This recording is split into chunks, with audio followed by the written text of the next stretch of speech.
di pesisir utara Pulau Jawa negara Indonesia. Pada masa lampau, terbentang sebuah tanah yang masih sunyi. Lautnya biru keperakan. Dan dari kejauhan, tampak perahu-perahu nelayan kecil yang mencari ikan di muara sungai. Tempat itu kelak dikenal sebagai Cirebon.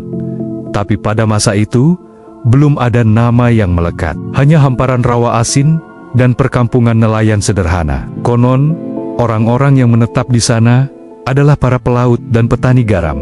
Mereka menjemur air laut hingga menjadi butiran putih yang berkilau seperti mutiara. Karena kehidupan mereka tak jauh dari Ir dan Rebon, udang kecil yang banyak dijumpai di muara, maka orang-orang mulai menyebut daerah itu Cirebon, yang berarti air udang. Setiap sore, aroma asin laut berpadu dengan wangi kayu bakar dari dapur-dapur bambu. Anak-anak berlarian di tepi pantai, dan para ibu menenun jala sambil menyanyikan lagu-lagu tua yang diwariskan dari nenek moyang. Di tengah perkampungan itu, berdirilah seorang pemimpin yang bijak, Ki Gedeng Tapa, seorang saudagar kaya dan dermawan. Dialah yang pertama kali mengatur perniagaan di muara, menukar garam dengan beras dari pedalaman dan kain dari negeri seberang. Namun, Ki Gedeng Tapa bukan hanya pedagang, ia juga penjaga keseimbangan antara laut dan darat, antara manusia dan alam.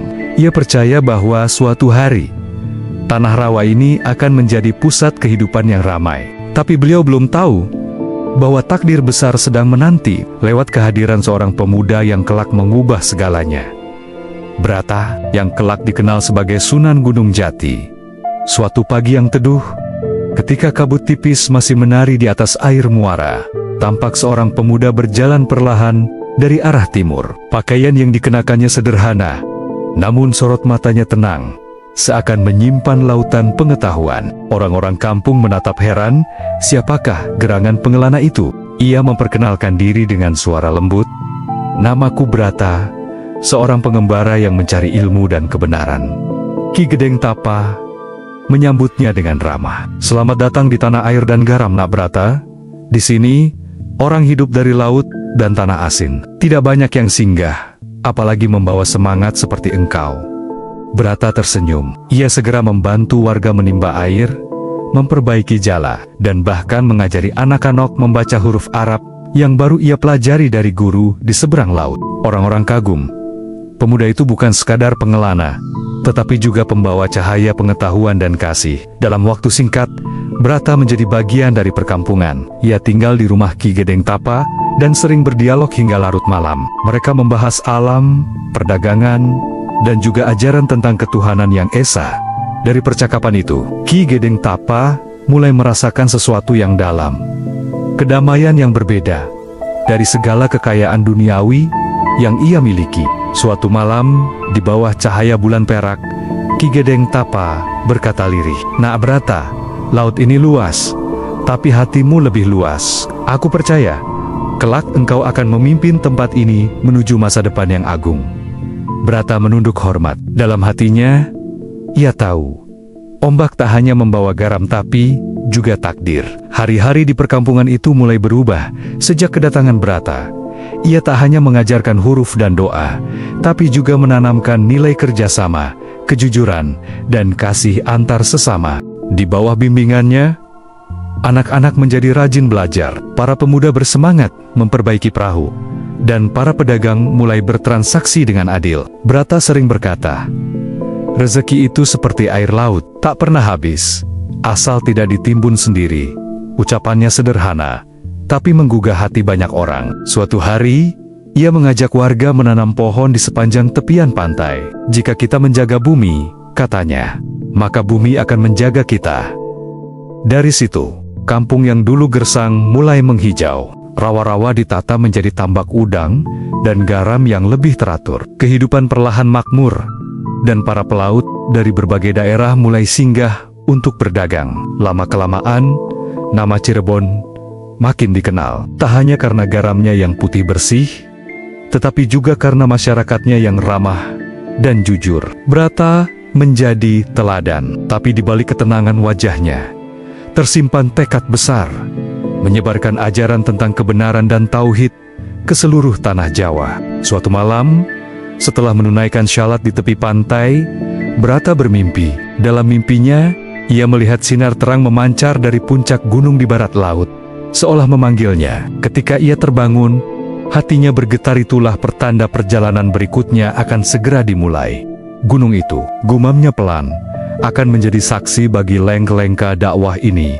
Dengan restu Ki Gedeng Tapa, Brata meninggalkan perkampungan di Muara dan melangkah menuju arah barat laut. Ia mengikuti petunjuk mimpinya, menyusuri hutan dan sungai hingga tiba di sebuah dataran tinggi yang sejuk. Di kaki sebuah gunung yang diselimuti kabut tipis.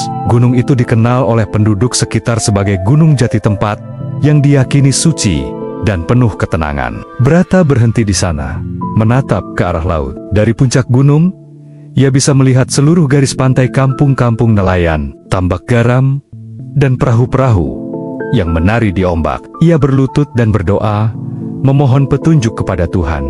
Dalam kesunyian itu, hatinya dipenuhi keyakinan. Disinilah pusat cahaya itu akan tumbuh. Kabar tentang pemuda bijak yang menetap di Gunung Jati cepat menyebar. Orang-orang berdatangan untuk belajar dan meminta nasihat. Brata mengajarkan nilai-nilai Islam dengan cara lembut, bukan dengan paksaan, melainkan dengan teladan dan kasih. Ia menekankan pentingnya keseimbangan antara dunia dan akhirat, antara ilmu dan amal, antara manusia dan alam. Beberapa bangsawan dari pedalaman mulai datang. Mereka tertarik dengan ketertiban dan kemakmuran yang mulai terwujud di pesisir itu. Perlahan, wilayah sekitar Gunung Jati berkembang menjadi pusat pemerintahan kecil yang berlandaskan keadilan dan keimanan. Disinilah perjalanan Brata berubah menjadi perjuangan seorang pemimpin. Dan disinilah pula nama Syarif Hidayatullah mulai dikenal, nama yang kelak abadi sebagai Sunan Gunung Jati, sang wali penyebar Islam di tanah Sunda. Tahun demi tahun berlalu. Di bawah kepemimpinan Sunan Gunung Jati, tanah di sekitar Gunung Jati tumbuh menjadi kota yang ramai. Dari perkampungan sederhana di Muara, kini berdiri pelabuhan besar yang disinggahi kapal-kapal dari berbagai negeri, Gujarat, Tiongkok, Arab, hingga Malaka. Di pasar, terdengar suara pedagang yang menawarkan kain sutra, rempah, dan garam. Bau wangi dupa bercampur dengan aroma ikan kering dan kayu manis. Namun, di balik keramaian itu, Sunan Gunung Jati tak pernah lupa pada akar yang menumbuhkan segalanya, iman dan akhlak. Ia mengajarkan kepada rakyatnya bahwa kemakmuran bukan hanya soal harta, melainkan keseimbangan antara dunia dan akhirat. Ia mendirikan pesantren dan masjid di sekitar pelabuhan, menjadikannya pusat ilmu dan kebudayaan. Ki Gedeng Tapa yang telah sepuh memandang dari kejauhan dengan senyum damai. Ia tahu nubuatnya telah menjadi nyata. Tanah rawa yang dulu sunyi, kini menjadi Cirebon, kota yang berkilau di antara ombak dan doa. Dalam bahasa rakyat, nama itu kini bermakna lebih dalam. Ci berarti air, Rebon berarti kehidupan yang terus bergerak dan memberi. Malam-malam di Cirebon dipenuhi lantunan salawat dan gemerincing angin laut. Di setiap gelombang, orang-orang percaya ada doa yang melayang dari masa silam, doa Brata muda yang dulu berjanji akan menjadikan tanah ini tempat berkah bagi semua. Dan hingga kini, ketika ombak menyentuh pasir di pantai utara Jawa, seolah masih terdengar bisikan lembut. Jagalah lautmu, jagalah imanmu, sebab dari keduanya lahir Cirebon, kota yang hidup dari air, garam, dan cahaya.